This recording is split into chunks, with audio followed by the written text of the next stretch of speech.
Bonsoir, merci de nous rejoindre dans ce journal. Il est 19h, voici les titres du journal. Le charme du Tahiti by Night retrouvé après la levée du couvre-feu et des restrictions sanitaires dans les bars et restaurants. La vie nocturne reprend ses droits à Papeete. Détente et bonne humeur étaient au rendez-vous des fêtards du samedi soir. Le fait nucléaire s'invitait ce matin dans toutes les paroisses protestantes de Tahiti et Moorea. Une prise de position ferme de l'Église contre le nucléaire, loin de la séparation des pouvoirs, et un militantisme politique assumé depuis 40 ans par le synode. Au lendemain de la table ronde qui s'est achevée à Paris, nous accueillons ce soir l'historien Jean-Marc Regnault, auteur d'un ouvrage intitulé « Le nucléaire en Océanie », un livre à portée pédagogique et grand public. Aujourd'hui, 4 juillet, marquait la fête nationale des États-Unis, commémorant la déclaration d'indépendance. À Tahiti, les bikers en ont fait leur rituel. Chaque année, les Harley-Davidson et autres Jeeps, symboles de l'Amérique, sont rassemblés pour l'occasion. Une pratique populaire mais dangereuse. Nombreux sont les enfants qui s'adonnent au cerf-volant en bord de route, un jeu parfois risqué qui nécessite des interventions dans les quartiers. Nous avons suivi les équipes de DT de la police municipale en pleine opération. Le Fa'ati Moorea 2021 a vu hier la victoire de Shelva. Notre séquence Fenua d'avant nous transporte aujourd'hui en juillet 1992. Il y a 30 ans, c'est l'équipage de Rautere qui passait en premier la ligne d'arrivée de cette course mythique. Vous l'avez constaté et apprécié, les mesures sanitaires sont allégées depuis le 20 juin. Après le couvre-feu, c'était cette semaine la levée des restrictions sur le nombre de personnes partables dans les bars et restaurants. Les boîtes de nuit restent fermées, mais la vie nocturne de Tahiti reprend doucement son cours. Khalil Niénard et Marcel Bonneau ont rencontré quelques fêtards du samedi soir. Regardez. La musique adoucit les mœurs, n'est-ce pas ? Les Froggy Mountains Brothers en ont fait leur mode de vie. Alors on fait quoi un samedi soir à Papeete ? Dans les bars, on boit un verre, et sinon on va danser chez les amis. Le couvre-feu, c'était une habitude, mais sa levée est synonyme de liberté retrouvée. On a la chance d'avoir des super colocs et des amis qui habitent pas loin, donc on n'a pas trop senti le truc pareil. Mais oui, ça fait quand même du bien de sortir. Oui. L'ambiance est quand même complètement différente que quand tu fais juste à la maison comme ça. On mène un train de vie un petit peu spécial depuis un an. Bon, ça ne me dérange pas plus que ça, mais voilà, je me suis dit ce soir, allez, on se lâche. Un petit verre et on rentre à la maison. Il y a eu une teuf à la Papeno, c'était très bien de sortir, de se pouvoir patauger dans la boue sous la pluie jusqu'à pas d'heure et de ne pas être avec une épée de Damoclès au-dessus de la tête pour rentrer. Ça fait du bien de revenir aux sources après 1 an et demi à étudier en France en période Covid. Ça nous manque quand même de danser, mais on fait avec. Au moins c'est ça, qu'ils ont ouvert et tout, et qu'on profite entre copines, copains. Les clients ne dansent pas, mais le Ori Tahiti s'invite dans les bars pour célébrer la victoire des équipes de Va'a. De partager la culture sur le principe, et oui, effectivement, oui, ça fait bouger un peu le monde. Et c'est le but recherché aussi. On vient de terminer une course, la Fa'ati Moorea, donc on a décidé de venir ici pour se relâcher un peu, se détendre. Quand tu regardes tout le monde, ils sont tous en train de s'amuser, toi. C'est pas pareil comme si tu restais là chez toi. Et quand tu vois du monde, c'est pas pareil, l'ambiance est différente. Voilà, c'est ça que j'aime. Grâce aux fêtards toujours partants, Tahiti by Night retrouve doucement son ambiance comme avant. Loin de la vie nocturne, ce dimanche, le fait nucléaire occupait toutes les paroisses protestantes, en particulier à Papeno et Ma'atea à Moorea, où des membres de l'association Mororoa et Tato étaient invités. L'Église engagée en politique, un mélange somme toute assumé en Polynésie, fruit d'une histoire de près de 40 ans. Lucille Guichet-Tirao, Jérôme Lee. C'est une nouvelle prise de position ferme contre le nucléaire. Dans le petit temple protestant de Ma'atea à Moorea résonne la voix du militantisme après celle du Seigneur. Toute la matinée, la centaine de fidèles est invitée à s'exprimer. J'ai besoin en tant que jeune de comprendre dans quoi je m'engage, dans quoi est-ce que je vais lutter et qu'est-ce que je peux apporter en plus. J'ai le cancer du sein, thoracique et claviculaire. J'ai fait 2 ans de chimio. Qu'est-ce que vous en pensez de tout ça ?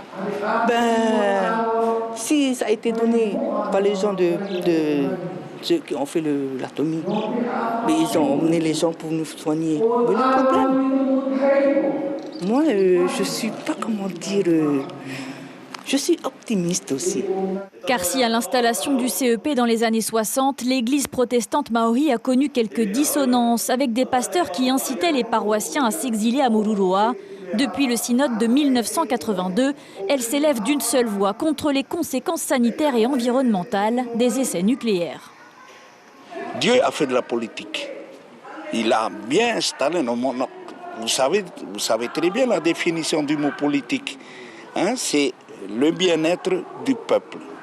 Mais quand on fait la politique politicienne pour se remplir la poche sur le dos du contribuable, ça c'est pas une bonne politique comme on en a toujours fait.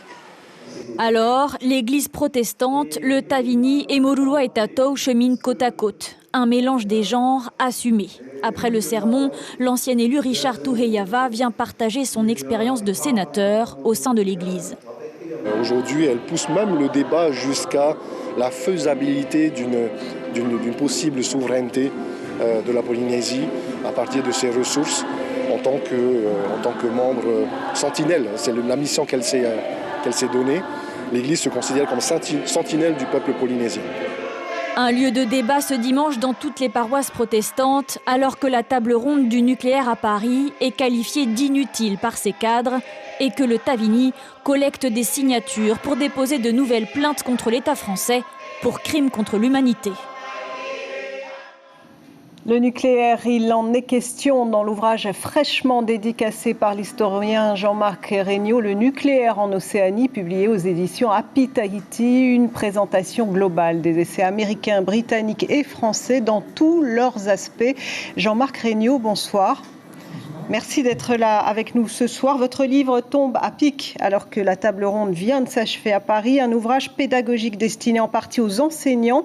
Comment présenter objectivement un ouvrage sur le nucléaire ? Oh, c'est difficile. C'est difficile. Les esprits sont très échauffés en ce moment et donc il faut prendre un peu de sérénité, un peu de recul. Il faut savoir raison garder quelquefois. Il faut regarder les choses en face, il faut regarder toutes les facettes du problème, pourquoi il y a eu les essais nucléaires, pourquoi chez nous, comment, avec quelle complicité, si je peux dire. Donc il faut regarder tout cela et puis surtout essayer de comprendre comment notre société actuelle a été façonnée par ces 30 années d'essais. La mobilisation antinucléaire, on l'a vu, de l'Église protestante prend de l'ampleur en ce moment. Vous l'avez dit, les esprits s'échauffent, le religieux s'empare du politique un peu plus qu'avant. C'est spécifique à la Polynésie ou ça se fait ailleurs ? Les églises sont toujours tentées, bien sûr, de défendre leur point de vue, voire de l'imposer quelquefois. Mais ici en Polynésie, la loi de 1905 sur la laïcité ne s'applique pas vraiment. Donc on peut aller beaucoup plus loin. Les rapports entre le politique et le religieux, ces rapports sont très étroits depuis longtemps. Ce qui se passe en ce moment à Paris, cette table ronde, et ce qui se passe aujourd'hui à Tahiti avec cette forte mobilisation, c'est une page d'histoire importante, selon vous ? Oui, bien sûr. Mais depuis un certain nombre d'années, il y a des événements qui nous montrent que, peu à peu, la vérité progresse. Même si les gens continuent à réclamer, à être revendicatifs, malgré tout, on s'aperçoit qu'on en sait toujours un peu plus. Bon, ce qui a été dommage, c'est qu'on ait fermé les archives pendant quelques années. Alors là, elles vont être un peu plus accessibles, d'après la ministre de la Défense. Jusqu'où ça peut aller ?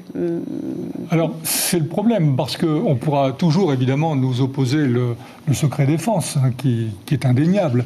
Mais il ne faut pas que ça serve de prétexte pour qu'on ne puisse pas connaître un certain nombre de choses. Bon, maintenant, si on ouvre les archives, il faut aussi que, d'avance, quels que soient les camps dans lesquels on accepte le verdict des archives. Ce sera un moment de vérité. Le pardon de la part de l'État, c'est envisageable pour vous ? On peut toujours le demander, mais alors attention où on met les pieds. Parce qu'à ce moment-là, il faudra demander aux hommes politiques locaux qui ont été complices du CEP ou qui l'ont protégé de demander pardon. Il faudra demander aux journalistes qui ont été payés pour défendre le CEP de demander pardon. Il faudra demander aux hommes d'affaires qui ont fait fortune, il faudra qu'ils demandent pardon ou qu'ils versent leur obol au père Christophe pour qu'il construise son établissement pour les sans-abri.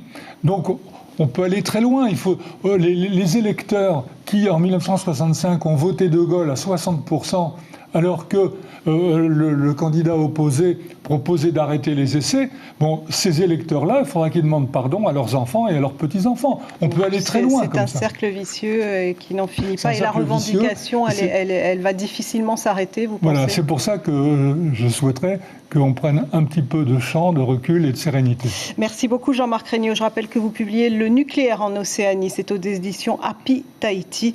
Merci beaucoup d'avoir répondu à nos questions. L'histoire encore avec cette date. Aujourd'hui 4 juillet, c'est la fête nationale aux États-Unis commémorant la déclaration d'indépendance. À Tahiti, les bikers en ont fait également leur rituel.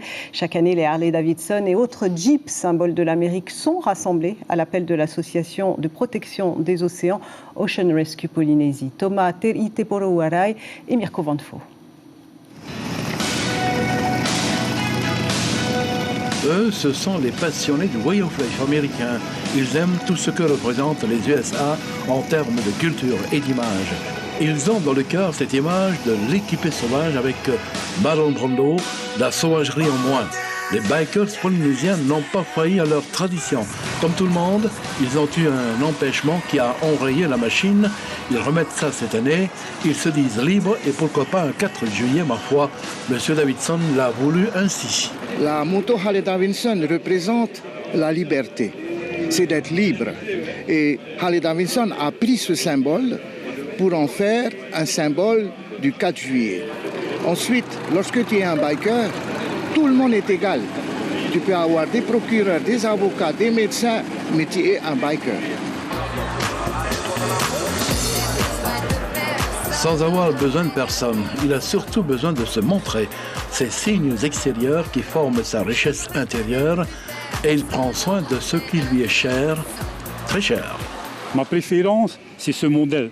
C'est le modèle Break Out. Break Out, il faut que tout le monde entende bien Break Out. J'ai commandé aux États-Unis, c'est arrivé en style standard, et après, chacun, par rapport à ses goûts, d'aménager, de donner un design qui se rapproche à la jeunesse. Tu te rajeunis avec cette moto-là. Cette année, ils ont voulu se consacrer à la protection de l'environnement. Plus d'une centaine d'entre eux ont suivi le mouvement pour cette deuxième édition du Happy Tahiti, initiée par l'association Ocean Rescue Polynésie pour la sauvegarde de l'océan. Une pratique populaire mais dangereuse à présent. Vous les voyez souvent en bord de route. Nombreux sont les enfants qui s'adonnent au cerf-volant. Un jeu parfois risqué qui nécessite des interventions dans les quartiers. Nous avons suivi les équipes d'EDT et de la police municipale en pleine opération. Reportage Suliane Favnek et Patrick Tsing. 1h30 d'intervention pour décrocher la dizaine de cerfs-volants bloqués sur cette ligne électrique. Des interventions comme celle-ci, les agents d'EDT en font une centaine par an. Une opération sous haute tension où la dextérité est de mise. C'est toujours délicat pour nous et c'est notre cœur du métier quand on a des opérations à distance sur le câble resté sous tension. Surtout cette partie du réseau, on est à quasiment 15 000 kV. Casques, gants, perches, les agents EDT partent tout équipés pour décrocher ces objets des fils électriques. Le cerf-volant est populaire, mais la pratique dangereuse, voire mortelle. Alors, en cas d'accrochage, une seule consigne. Il ne faut surtout pas tirer, par exemple, sur le cerf-volant, ce qui pourrait faire décrocher la ligne. Il ne faut surtout pas non plus aller avec une perche ou un outil, essayer par soi-même de décrocher le cerf-volant, ce qui pourrait entraîner un risque aussi d'électrocution. Et il ne faut pas non plus essayer de grimper au poteau pour essayer de s'approcher des lignes pour l'arracher. Il ne faut surtout pas faire ce genre de choses. Ce qu'il faut faire, c'est ne rien faire par soi-même. Il faut contacter EDT au numéro de dépannage. Lors des périodes de vacances, il y a une recrudescence de cerfs-volants coincés. Les enfants ont parfois conscience des risques, mais le jeu peut prendre le dessus. Je laisse tomber ma corde et quand mon cerf-volant tombe, je casse. Et c'est comme ça que je réussis à récupérer mon cerf-volant. Bon, quand il y a des fils électriques, il faut que je fasse très attention. Sinon, je risque de me créer des problèmes. Tu le sais, ça, justement, que c'est dangereux ? Oui, je sais. Et pourtant, je le fais. Certaines communes ont décidé de prendre des mesures. C'est le cas de Fa'a. Suite au décès d'un jeune en 2012, un arrêté interdit la pratique près des lignes haute tension. Des équipes de la police municipale veillent au grain et font de la prévention. Prendre conscience aux parents de faire comprendre à leurs enfants qu'il en va de leur sécurité, de la sécurité de tout le monde. Et que jouer et pratiquer le cerf-volant, que ce soit principalement au bord de route, sur les passerelles de la RDO également, hein, on en rend compte qu'il est très dangereux. Accessible et facile, certes, le jeu n'en vaut pas toujours la chandelle, car il suffit d'une fois pour que ce soit la dernière. On parle cyclisme avec la 4e manche de la Coupe Tahiti Nui. Malgré un ciel capricieux, les athlètes se sont démenés sur la commune de Hitiaotera. Tout s'est joué entre Teva Pulin, Eddy Leroux et Heiari Manutei. Retour sur cette matinée sportive avec Mélissa Chong et Marcel Bonneau.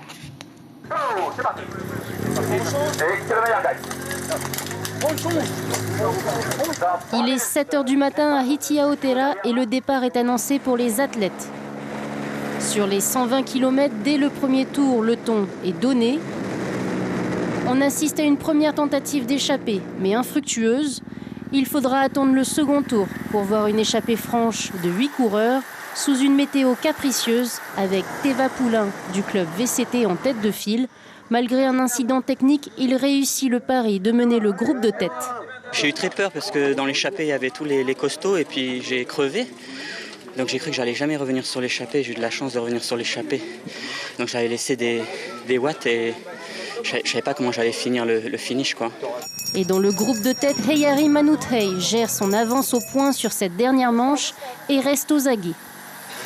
C'était plus de marquer les bonhommes en général, Teva Pulin et Patrick Costeux. On arrive à faire une échappée de 8 coureurs, je pense. Et à l'avant, il y avait Teva. Du coup, c'était le bonhomme à marquer et pas fini quelques 5 gars après lui. Sur la dernière montée, on retrouve Teva Pulin déterminé face à Eddy Leroux de Tamari Ipunaru. Il décroche une victoire en 3 heures, 7 minutes et 26 secondes. Dernière étape, tout au mental. On sait que le Doubs il est fort et Heiari sont forts. Mais comme depuis le début de l'année, je fais que des places de 3, je voulais marquer le coup. Et donc là, j'ai débranché le cerveau pour gagner, quoi. Je prends 20 points. Du coup, ça fait pour le général, j'ai beaucoup d'avance. Il fallait beaucoup se préserver pendant la course pour le final. C'est ce que j'ai fait et ça marchait. Au classement général de la Coupe Tahiti Nui, c'est Heiari Manutei du club Papeete Cycling qui remporte le titre de champion, suivi de Teva Pulin et Eddy Leroux. Retour sur le plan d'eau avec le Fatih Morea 2021 qui a vu la victoire hier de Shelva'a. Eh bien, il y a 30 ans, c'est l'équipage de Rautere qui passait en premier la ligne d'arrivée de cette course mythique. Notre séquence Fénois d'avant nous transporte aujourd'hui en juillet 1992 avec ce reportage signé Roni Potoro.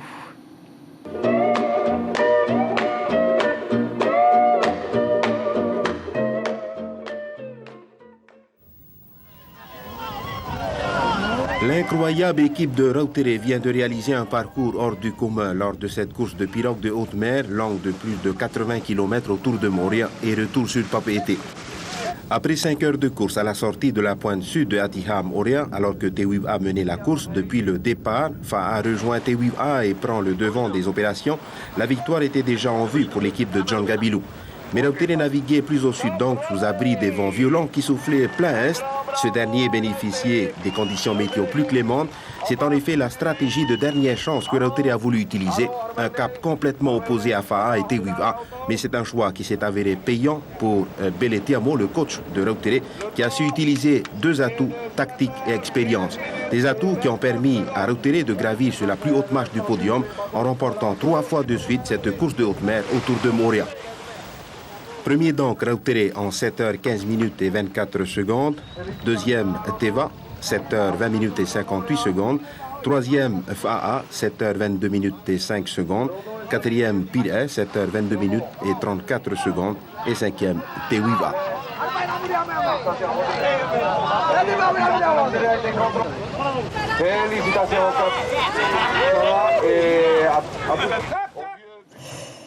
Et voilà, la belle époque. Avant de conclure, notez ces quelques rendez-vous d'actualité pour la semaine à venir. Mardi 6 juillet, l'installation des nouveaux membres de la Chambre d'agriculture et de la pêche lagonaire à Pirée. Jeudi 8 juillet, la 4e soirée du festival Tahiti Tiamai à Toata. Et puis samedi 10, les paddles s'affronteront sur le plan d'eau de phare avec la VIP Race. Je vous rappelle la principale information de ce journal. Le fait nucléaire s'invitait ce matin dans toutes les paroisses protestantes de Tahiti et Moorea. Une prise de position ferme de l'Église contre le nucléaire, loin de la séparation des pouvoirs, et un militantisme politique assumé depuis 1982 par le synode. La une de la presse, demain, la dépêche titre la solidarité, la saga au bonheur des enfants. Pour Tahiti Info, c'est le Fa'ati Moorea sous domination. À suivre sur notre antenne après la page spéciale du festival Tahiti Tiamai, le film Tout pour être heureux, suivi de votre série The Last Ship. Merci de rester fidèle à la première. Demain soir, à cette place, Jeanne Peket-Pouira. On se quitte sur la fête de l'indépendance américaine célébrée à Tahiti. Prenez soin de vous. Très belle soirée.